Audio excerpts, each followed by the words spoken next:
간단하게 에이징은 현재 어떤 식으로 일어나고 있고 그다음에 기술하고 도대체 어떤 관계가 있는지에 대한 얘기들 말씀드리고요. 많은 분들이 이제 고령화나 에이징을 통해 가지고 위기감을 많이 느끼고 있으시고요. 사회적으로 부담을 해야 될 부분들이 많이 있고 어떻게 보면 해결책이 잘 안 보이는 게 현실이긴 하지만 이런 노력들을 잘 만들어내면 투여해서 결과를 만들어내면 기회가 될 수도 있다. 저는 개인적으로 이렇게 생각합니다. 그래서 그런 부분들에 대해서 여러분들에게 제가 가지고 있는 생각을 말씀드리고요. 마지막으로 누구나 다 걱정하는 부분이 나이가 들어서 어떻게 잘 살 것이냐, 건강하게 하는 것들이 될 건데 그런 것들이 지금 현재 바뀌고 있는 기술들이 우리를 많이 도와줄 수 있다 이렇게 생각을 합니다. 그래서 그런 부분들에 대해서 짧은 시간이지만 제가 여러 가지 내용에 대해서 말씀을 드리도록 하겠습니다. 크게 고령화가 진행되면서 네 가지 정도의 어떤 큰 카테고리가 있는 것 같아요. 하나는 공급적인 측면이고 다른 한쪽은 수요적인 측면인데 공급적인 측면에서는 노동이 이제 문제되죠. 그래서 당장 나이 든 사람들이 많아지다 보니까 그분들이 이제 일자리에서 은퇴를 했을 때 누가 그걸 대체할 거냐 하는 건데 아시겠지만 젊은 사람들이 이제 몇 년 안 지나면은 사람을 구하고 싶어도 구할 수 없는 인력난이 곧 올 것이다 라고 예측이 됩니다. 일본의 경우가 그렇거든요. 그랬을 때 여기서 어떻게 해결할 거냐 하는 게 큰 문제 중에 하나고요. 다른 하나는 자본적인 측면에서 현재 나이 드신 분들이 돈을 안 쓰잖아요. 그래서 그 돈들이 은행에 다 묶여 있는데 각국 정부는 또 경제 살린다고 돈을 엄청나게 풀어놓고 나니까 옛날 우리가 살아왔을 때를 비교하면 인플레이션이 엄청나게 되어야 되는 상황인데도 불구하고 안 되고 있는 이유 중에 하나도 이 노령화가 가져온 결과라고 생각을 합니다. 그다음에 성장도 그러다 보니까 이제 수요가 줄어들고 생산 현장에서의 수요가 줄어들다니까 저성장 기조로 대체로 다 많이 가는 것 같아요.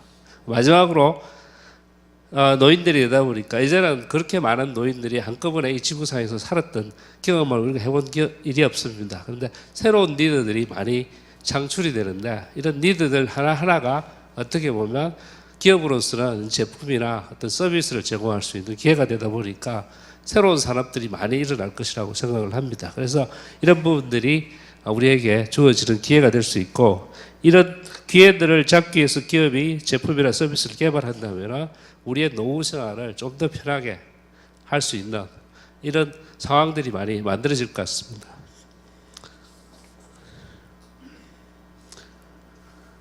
그래서 인구가 지금 나이 드신 분들은 계속 많아지는데 젊은 사람들은 줄어들고 있다 보니까 인류 최초로 인구의 버스트 현상 줄어들고 있는 이런 나이 든 사람과 젊은 사람들의 격차가 점점 나이 든 사람들이 많아지는 이런 경험을 처음으로 해본다고 그래요.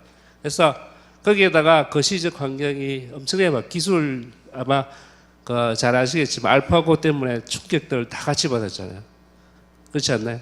그래서 그런 것들이 우리 앞으로의 삶에 엄청나게 나쁜 영향을 줄 수도 있다 해서 걱정들을 많이 하시고 계실 때 저는 개인적으로 나쁜 영향을 주기 전에 좋은 영향을 더 많이 줄 것 같아요. 그래서 더 많이 도와줄 수 있는 기회가 될 거라고 생각합니다. 세계화 문제도 이제 고령화도 전 세계적으로 일어나고 있는 문제고 그다음에 국경이 없어지다 보니까 어떻게 보면 그게 엄청난 위협이 될 수도 있고 기회가 될 수 있는 문제고요. 그래서 여러 가지 현재 문제가 되고요. 개인적으로는 사회적으로도 문제가 되죠. 사회적 관계나 이런 것들이 점점 좀 희박해지고 이런 상황들이 노인들한테 많이 일어나니까 이런 것들에 대한 니드들을 어떻게 충족할 거냐 하는 것도 새로운 과제고요.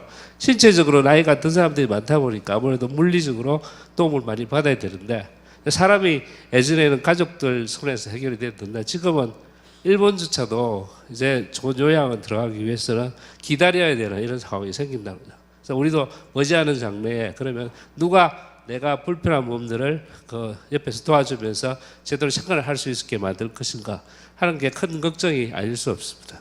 심리적으로도 상당히 많은 스트레스들을 많이 받고요. 사회 구조도 다양한 형태의 어떤 사회 구조가 일어나고 그러니까 이런 변화들이 사회에도 충격을 주고 기업에도 충격을 주고요. 그러면서 많이 바뀌면서 기업도 이제는 이러한 변화에 제대로 대응을 하지 못하면 살아남을 수 없는 이런 상황이 좀 이제 되고 있습니다. 그래서 우리가 잘 하는 GE라든지 필립스 같은 경우에는 아예 회사 자체를 노령화에 맞춰가지고 노령체에 맞춰서 기업의 사업부 자체를 자꾸 구조조정했습니다. 그래서 그런 현상들이 많은 기업에서 머지않은 장래에 일어나고 있을 건데 불행하게도 우리 기업의 경우에는 그런 경우가 아직 많지가 않습니다. 근데 이제 하나 그 기업을 하시는 분들이 많이 저지르는 실수 중에 하나가 그럼 시장이 증가되면 나 대충 해가지고 제품 내면은 성공할 수 있을 거야 않겠냐 했는데 실제로 미국도 초창기에 그런 실수들을 엄청나게 많이들 했습니다. 특히 쓰는 사람들은 나이 드신 분들인데 개발하는 사람들 젊은 사람들이 하거든요. 젊은 사람들이 이해하고 있는 나이 든 사람들의 구매 습관이나 행동들은 잘 이해가 안 됩니다. 그래서 이럴 걸까 하고 스테레오타입으로 잘못 생각해서 제품 만들고 서비스해서 제공하다가 다 실패했거든요. 그래서 노인일수록 그분들이 원하는 것을 만족시키기가 오히려 더 까다로울 수 있기 때문에 제대로 이해를 안 하고 접근하면 안 된다는 거죠. 그래서 시장의 증가가 자연스러운 어떤 매출이나 기업의 성장으로 연결되지는 않는다는 게 하나의 얘기고요. 그래서 그것을 이제 제대로 하기 위해서는 에이징 마켓에 대해서 이해를 할 필요가 있다는 거예요. 많이 틀리십니다. 나이 드신 분들조차도 서로 많이 틀리고 나라별로도 틀리고 이런 내용들에 대해서 연구를 많이 하면 할수록 그 다음에 더 나은 방법을 찾을 수 있을 거라 생각합니다. 그래서 그냥 주어지는 것은 아니다. 그래서 결론적으로 기회는 엄청나게 많이 앞으로 늘어날 것인데 그것을 제대로 잡기 위한 노력은 그만큼 따라야지만이 가능할 것이다 하는 것이 현재 내용입니다. 그래서 어떤 일들이 일어나고 있느냐 하는 것들을 저희들 연구원들하고 현재 한국의 우리나라의 나이 드신 분들이 뭘 원하고 있는지를 조사를 했습니다. 그래서 대충 크게 나눠가지고 한 6가지 정도 큰 카테고리로 원하시더라고요. 그래서 건강관리, 사고 질병 예방, 사회적 관계 맺기, 편리한 삶 살기, 독립적 삶 살기, 지속적인 노동을 했으면 좋겠다. 일을 계속 했으면 좋겠다. 하는 내용들에 대해서 관심사가 많고 이 하위 카테고리들은 많이 있는데 자 그러면 이런 것들을 현재 개발하고 있는 기술들이 어떻게 도와줄 수 있을까 하고 매칭을 제가 한번 시켜봤거든요. 그래서 건강관리를 위해서는 잘 드시고 그 다음에 나이 드시면 만성병들이 있으신데 그게 맞는 음식들 드셔야 되는데 요새 다 혼자 드시잖아요. 1인 가구 돼서 그렇게 해 먹을 수가 없습니다. 그렇죠? 근데 그런 것들을 현재 요새 우리가 얘기하는 새로운 기술 빅데이터나 그다음에 사물 인터넷이나 그다음에 요리 로봇들이 많이 나왔더라고요. 그다음에 배달하는 것은 로봇이나 드론이 합니다. 이런 것들이 종합이 되면은 내가 원하는 것을 이런 기술들이 자기들이 알아서 구매를 해서 요리를 해서 시간에 맞춰서 줍니다. 그 요리가 나를 위한 맞춤형 요리였죠. 그 다음에 내가 운동을 안 하면 운동에 대한 관리를 하고 그 다음에 여러 가지 ULS나 이런 것에서 나를 모니터링 해주고 IoT가 그 기업 집 내에서 사물들을 연결해서 내가 잘하고 있나 하는 것을 끊임없이 돌봐주고 이런 상황들이 생기니까 건강관리가 저절로 되죠. 사고가 질병 예방에도 끊임없이 이런 사물 인터넷이나 여러 센서들을 통해 가지고 내가 잘 있다, 잘 활동하고 있다, 내 건강 안전하냐 하는 것들에 대해서 충분히 돌봐줄 수가 있습니다. 사회적 관계 맺기도 얼마 전에 제가 아는 분이 손자를 낳았는데 매일 며느리가 동영상을 사진으로 보내주는데 그게 그렇게 적었답니다. 최고의 그 할아버지 할머니들 기쁨인데, 근데 그런 그 관계를 맺는 것이 예전하고 달라서 이제는 다 따로 사는데 어렵지 않습니까? 그렇죠? 그래서 우리가 소위 말하는 가상현실이나 정강현실이나 우리가 얘기하는 인터넷, 빠른 인터넷이나 이런 것들을 통하면 바로 옆에 있는 것처럼 매일 보고 옆에 살진 않지만 같이 관계를 맺고 이렇게 할 수 있죠. 얼마 전에 일본의 백화점에 갔더니 평일인데 낮 시간에 전부 할머니 할아버지들 모여가지고 거기서 식사하시고 노시다가 가시고 얼마나 자주 오시는지 쿠폰을 찍어주더라고요. 그래서 그렇게 이제 사시는데 사실은 인터넷이나 이런 것만 통해 가지고는 지금 현재 수준 가지고 외롭거든요.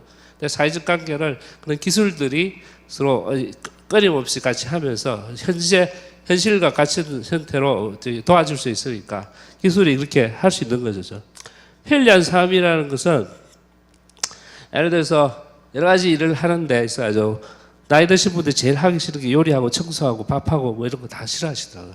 그런 것들이 현재는 요리 로봇이나 청소 로봇이나 이런 것들이 다 도와주고, 그 다음에 집안 관리하는 것 이런 것들도 자기들끼리 연결을 해서 다 관리를 해주는 내용들이기 때문에 걱정 안 하셔도 편리하게 살 수 있는 내용이고요. 그 다음에 독립적인 삶은 예를 들어서 나이 드시면 운전하는 게 힘들어지고 위험하잖아요. 그렇죠? 근데 요새 셀프 자기가 스스로 그 운전하는 자동차들이 많이 개발되고 있는데 그걸 젊은 사람들은 제가 생각할 때 싫어할 거라고 생각합니다.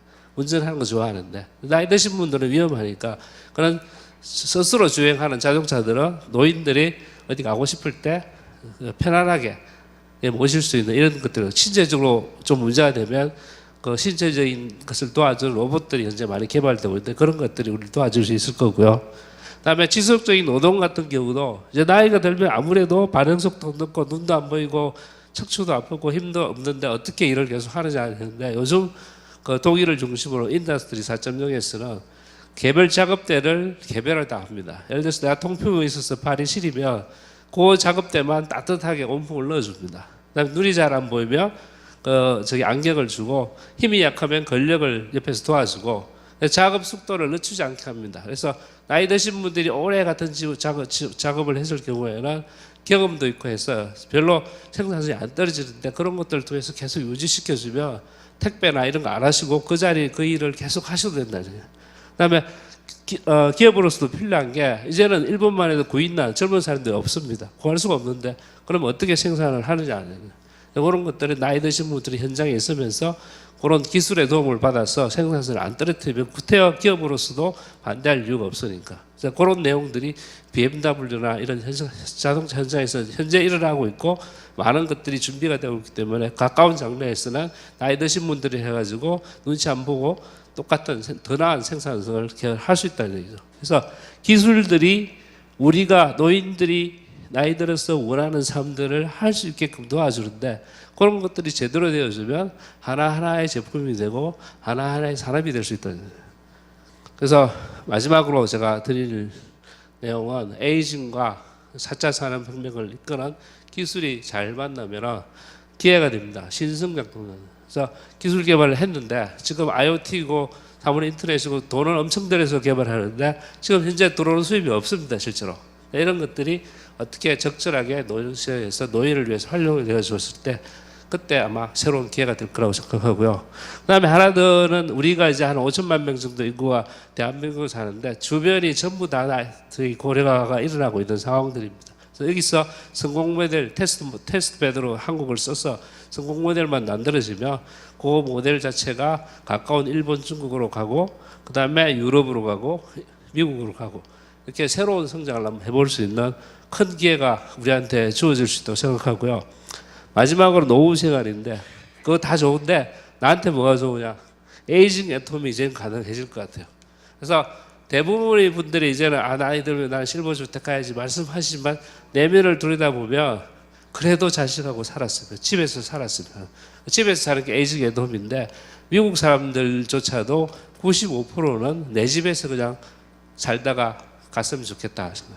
그게 근데 여러 가지가 불편하면 가능하지 않은 내용이잖아요. 그래서 이런 기술들이 에이징 애톰이 가능하게 해주고 좀 더 편해지는 거죠. 편해지고 나면 우리의 세컨 라이프가 인간답게 정말 한번 살아볼 수 있는. 그전에는 정말 고생하시잖아요. 가족들을 키우기 위해서, 자식들을 키우기 위해서 열심히 일하셨고, 그렇죠? 그 다음에 돈을 벌어서 저축해서 이렇게 힘들지만 살아오셨던 내용들을 다 잊어버리고 나한테 주어진 세컨 라이프가 좀 편안한 상황에서, 독립적인 상황에서 새로운 삶을 좀 더 한 단계 높은 삶의 이상을 위해서 살아볼 수 있는 기회가 될 수도 있을 거다 이렇게 생각을 했습니다. 여기까지 제가 오늘 주제로서 말씀드렸습니다.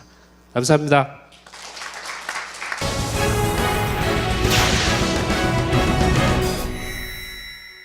방금 소개받은 그 실버 시장과 실버 마케팅 전략에 대해서 발표할 김수근 교수입니다. 그 한간에는 많은 사람들이 저를 만나면 과연 실버 시장이 어떤 그 기회가 있을까 이걸 갖다 굉장히 묻습니다. 그래서 제가 그걸 갖다가 그 어떤 사례, 외국 사례를 갖다가 우리가 살펴봄으로써 과연 기회가 있는가, 그러면은 만약에 기회가 있다면 어떻게 접근해야 되는가, 여기에 대해서 여러분에게 말씀을 드리겠습니다.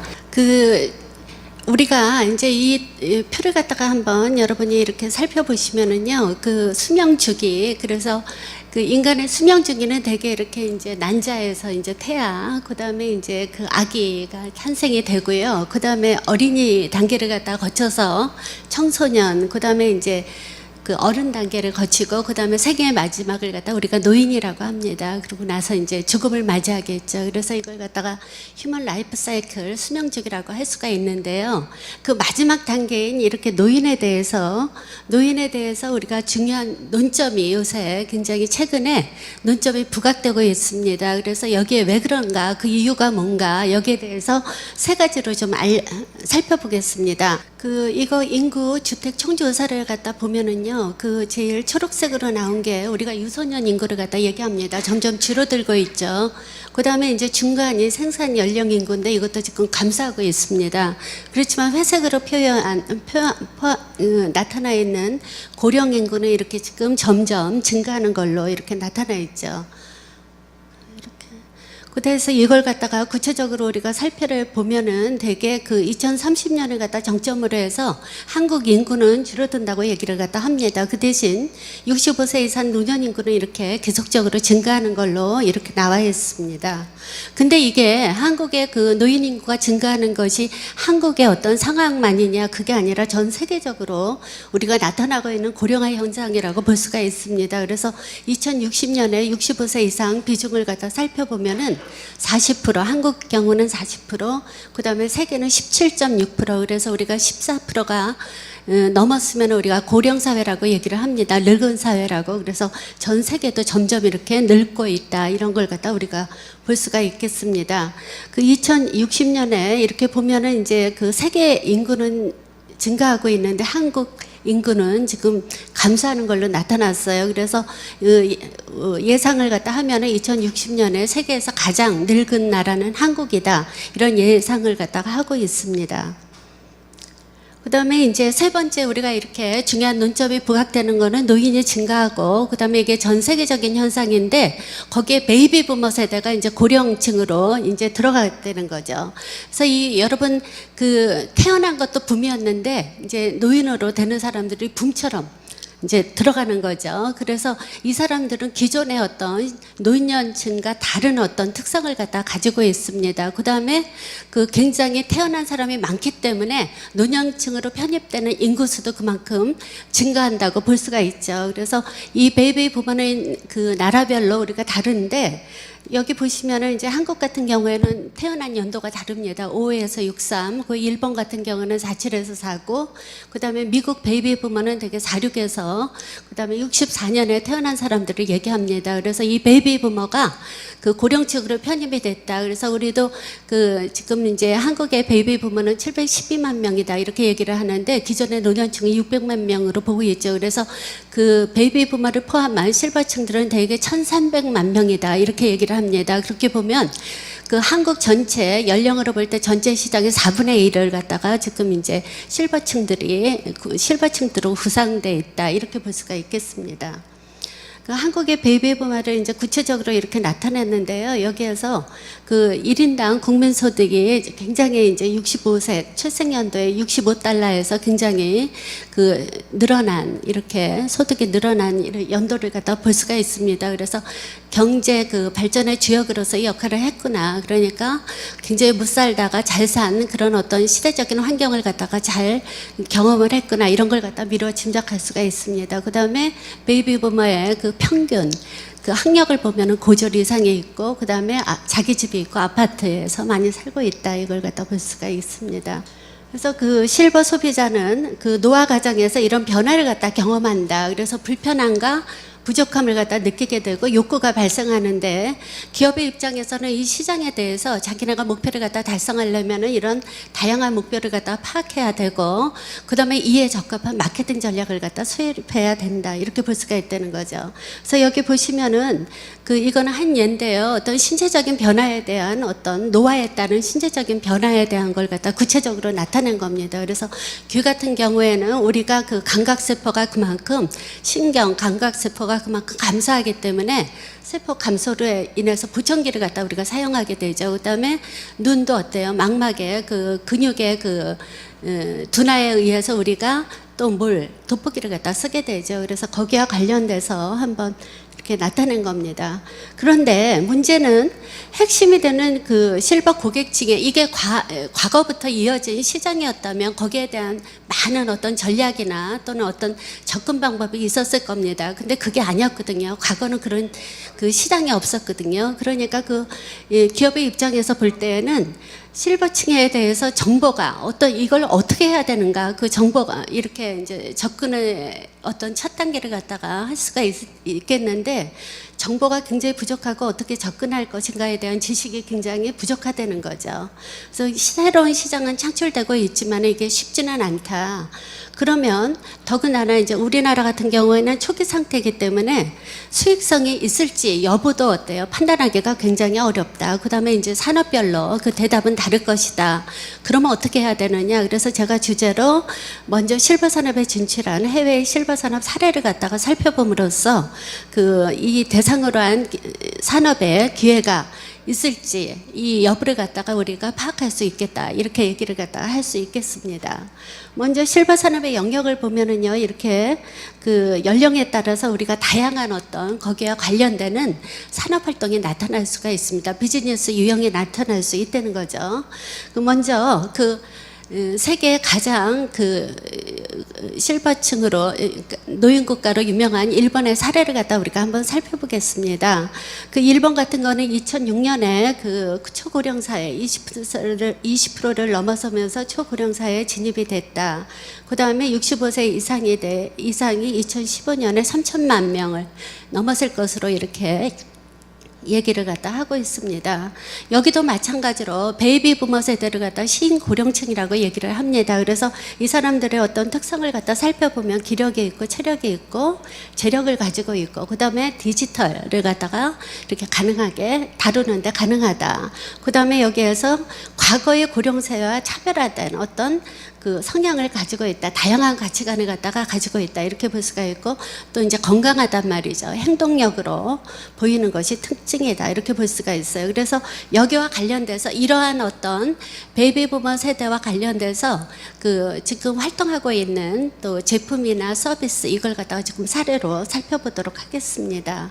먼저 이거는 식빵인데요. 이 식빵 같은 거는 우리가 나이가 들수록 이제 혀에 미래가 점점 테스트 버드라 그러죠. 미각에 감사함으로써 미래가 감사함으로써 미각에 감사합니다. 그리고 이 씹는 힘이 약해져요. 그래서 식빵을 갖다 즐겨 먹던 사람이 나이가 들면 식빵을 갖다가 먹기가 어려운데 거기와 관련돼서 내가 먹고 싶다. 내가 젊었을 때는 맛있는 걸 먹었거든요. 그래서 이런 어떤 갭을 갖다 줄여주기 위해서 어떻게 했느냐? 바로 부드럽게 만들었고 또한 단맛을 갖다가 가미했다. 맛을 갖다 조금 더 느끼게끔 단맛을 갖다 가미한 그런 어떤 제품이라고 볼 수가 있습니다. 이것도 마찬가지로 우리가 생선이라는 것은 굉장히 단백질 원으로서 중요한데 딱딱하면 씹는 일이 약하기 때문에 먹기가 어렵다는 거죠. 그래서 이것도 부드러운 맛을 갖다 가미한 이런 제품이 나오고 그 다음에 이거는 이제 여성용 트레이닝 슈즈인데요. 이게 타겟은 20, 30대를 갖다 대상으로 했는데 50대 이상이 다수를 갖다 구입했다는 거죠. 그래서 왜 그랬나 이렇게 보니까 요새 신고령층의 특징으로서 기능 뿐만 아니라 젊어진 제품 이미지를 갖다가 굉장히 원하더라 이렇게 볼 수가 있습니다. 그래서 여기에서 이 트레이닝 슈즈의 특징은 밸런스 스팟이라 그래서 이게 보행 중에 불안정함을 갖다 줘서 근육을 갖다가 그만큼 근육량을 늘려준다는 거죠. 그래서 이러한 어떤 기능을 갖다가 나이가 들면은 근육량이 빠지지 않습니까? 그래서 이런 게 또 욕구로서 이런 어떤 휴즈를 갖다가 구매하는 이런 어떤 사례를 갖다 볼 수가 있고요. 그 다음에 이 룸 에어컨 같은 경우에는 우리가 아주 고령, 그러니까 노년층을 갖다 대상으로 해서 많은 어떤 작은 거지만은 배려를 갖다 한 것 같습니다. 그래서 이렇게 기능별로 다른 색깔로 이렇게 식별을 갖다 했고, 그 다음에 여기 보시면은 리모컨 그 화면에 굉장히 글씨가 큰 걸 갖다 볼 수가 있고, 그 다음에 이거는 이제 소치 타입인데 굉장히 그 과거에는 참 구분하기가 어렵게 초록색이라는 거, 빨주노초, 파남보, 감도가 약할수록 어때요? 낮을수록 구별하기가 어렵습니다. 근데 이걸 갖다가 지금 현재는 이렇게 노란색으로 했고, 그 다음에 글자 크기도 크게 했다. 그 다음에 이거는 이제 우리 베이비 부모 세대는 책을 읽는 그런 세대였거든요. 그래서 이런 디지털 단말기 소니에서 나왔는데, 이거는 읽고 싶지만은 잘 안 보인단 말이죠. 돋보기를 써도 어느 정도 시간이 지나면은 눈이 피곤하단 말이죠. 이런 다양한 어떤 또 그 제품이 판매가 되고 있고, 그 다음에 이거는 키보드인데요.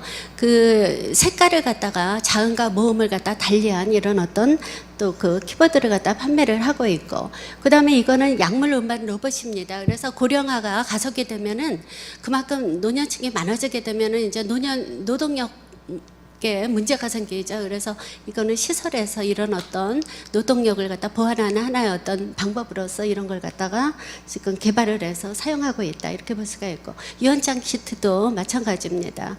그 다음에 이제 이 여행은요, 노인들이 가장 여가로서 선택하는 어떤 상품이라고 볼 수가 있는데, 우리나라도 지금 굉장히 붐이죠. 근데 여기 같은 경우에는 테마별, 그래서 그 건강한 사람만 우리가 여행을 하느냐, 그건 아니라는 거죠. 그래서 여기 보시면은 그 SPI 간병 여행 해갖고 건강하지 못한 사람, 이런 사람들도 맞춤별로 해서 이런 상품이 등장했다. 이거는 굉장히, 그 다음에 이제 여기 보시면 경비업체 아속 같은데 실버팩이라는 안전에 대한 욕구를 갖다 충족시키기 위해서 또 이런 경비업체가 서비스 상품을 갖다 개발했다.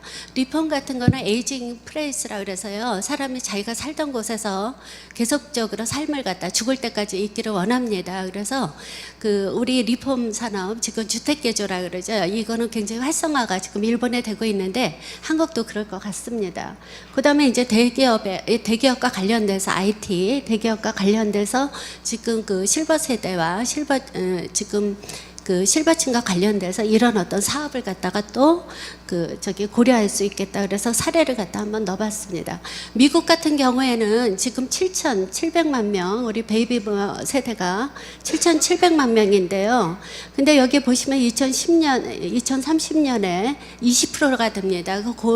그런 초고령 사회로 진입을 갖다 하는 거죠.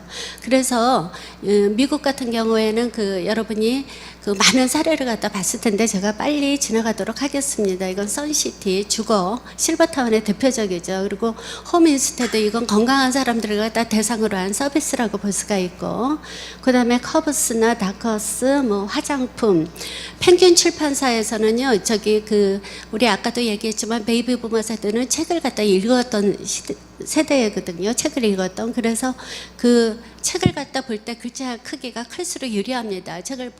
그 다음에 행간이 넓을수록 좋으니까 이렇게 기존의 책과 다르게 크게 큰 책을 갖다 출간해서 판매를 갖다 하고 있습니다.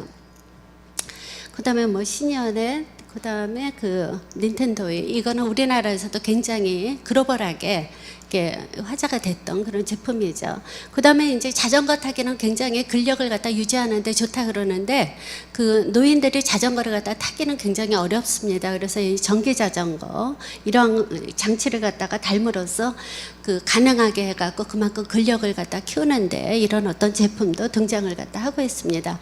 이 중국의 실버 사례는요, 제가 바로 옆에 있는 국가이기 때문에 한번 집어넣어 봤습니다. 우리가 이렇게 도로에 앉아있는 사람들을 보면은 이렇게 굉장히 많은 사람들이 지금 노인들입니다. 그래서 여기 보시면은 2010년에 60세 이상 인구가 1억 8천만 명이다. 우리가 이렇게 볼 수가 있는데, 그래서 통계를 갖다 보더라도요, 점점 지금 늘어나고 있습니다. 60세 이상 노인이. 늘어나고 있는데 이 사람들한테 뭘 갖다가 실버치들한테 어떤 걸 갖다가 제일 원하느냐 이랬더니 식품이나 그다음에 이제 여가와 관련된 거 그다음에 의료보건용품을 갖다 원한다 이렇게 얘기를 갖다 했습니다. 지금 소비시장 크기도 굉장히 크게 이렇게 점점 커지는 걸로 나와 있습니다. 그런데 아직은 어떠냐면 공급이 굉장히 부족하다 이렇게 볼 수가 있어요. 그렇다면 이렇게 여러분 이제 그 노인들은 많아지고 그다음에 이게 새로운 시장이 형성이 된다. 근데 이게 과거에는 없었던 시장이거든요. 그럼 여기에 대한 접근 방법은 어떻게 해야 되냐? 무조건 시장에 있다고 해서 들어가면은 실패를 갖다 할 가능성이 큰 거죠. 그러면 여기에 대한 접근 방법으로서 우리가 그 몇 가지 마케팅 전략을 갖다가 말씀드리도록 하겠습니다. 드러나지 않은 시장이라는 거죠. 여러분 저기 식당에 가서요. 내가 메뉴판을 보는데 글자가 너무 작잖아요. 그러면은 안 보인다고 얘기 안 합니다. 아무거나 시켜줘 이럽니다. 왜? 노인에 대해서 굉장히 우리는 부정적입니다. 그렇기 때문에 이 사회가 유소 오리엔티드 됐다고 젊음 지향적이라고 볼 수가 있기 때문에 이 실버 시장은 드러나지 않는 시장이다. 이렇게 얘기를 갖다가 할 수가 있습니다. 그래서 대부분의 노화에 대해서 부정적이다. 그 다음에 욕구는 있지만은 드러나지는 않는다. 그 다음에 이게 함부로 할 수 없는 게 노인들조차도 자기의 어떤 연령에 대해서 어떤 시간으로서의 어떤 연령보다도 자기의 어떤 인지 연령을 갖다가 자기가 생각하고 있습니다. 그래서 되게 10세 내지 15세 자기가 젊다고 생각하기 때문에 우리가 타겟으로 하는 시장을 갖다 함부로 공략하기는 굉장히 어렵다. 드러내지 않는 시장이다. 그렇지만 실버 시장은 모든 생활 영역에서 부족함과 불편함이 있다는 거죠. 존재한다. 이렇게 얘기를 갖다가 할 수 있겠습니다. 실버 시장 존재 여부를 갖다가 그럼 드러나지 않는 시장인데 어떻게 우리가 기업 활동을 할 것이냐. 그러니까 우리가 어때요? 우리가 대상으로 할 수 있는 시장을 갖다가 명확하게 있느냐 없느냐 존재 여부를 갖다가 파악해야 된다는 겁니다. 그래서 먼저 기업에서 지금 일하시는 분들은 굉장히 실버 시장에 대해서 고정관념이 많은데 고정관념을 과감하게 버려야 됩니다. 그 다음에 이게 작은 틈새 시장이나 또 실버 시장은 되게 보험이나 아니면 건강과 관련된 것밖에 없지 않느냐. 근데 전혀 아니라는 거죠. 그래서 우리가 기업에서 아니면 개인적으로 자기가 실버 시장에 대해서 진출할 사람은 실버 시장에 대한 어떤 구성하고 있는 소비자에 대한 정보를 갖다 얻을 수 있어야 되고요. 광고나 이제 유통, 촉진 활동 등을 갖다가 할 수 있도록 접근 가능해야 되고, 그 다음에 인풋이 있으면 충분한 아웃풋이 있을 정도의 규모여야 된다. 이걸 갖다 얘기할 수가 있겠습니다. 그 다음에 이제 실버 시장은 다양한 세분 시장으로 구성이 되어 있다. 이렇게 볼 수가 있습니다. 그래서 이 경우에는 성별이나 연령, 소득, 학력, 라이프 스타일, 건강, 가구 형태 굉장히 다양한 작은 시장으로 구분되어 있다. 이렇게 우리가 볼 수가 있습니다. 그 다음에 이제 네 번째, 잘못 나온 것 같아요. 표적 시장의 실버 소비자에 대한 특성을 갖다가 파악해야 된다. 이렇게 하는데 이거는 굉장히 중요합니다. 어떤 궤적, 그 사람들이 어떻게 살아왔는가 이걸 갖다가 우리가 한번 그 다음에 이제 현재 특성은 어떤가, 주변 환경은 어떤가 이걸 갖다가 파악을 갖다 해야 된다는 거죠. 왜 그러냐면 실버 소비자라도 55와 63 베이비 부머 세대라도 그 사람들이 동일한 어떤 똑같은 소비자는 아니라는 거죠. 그래서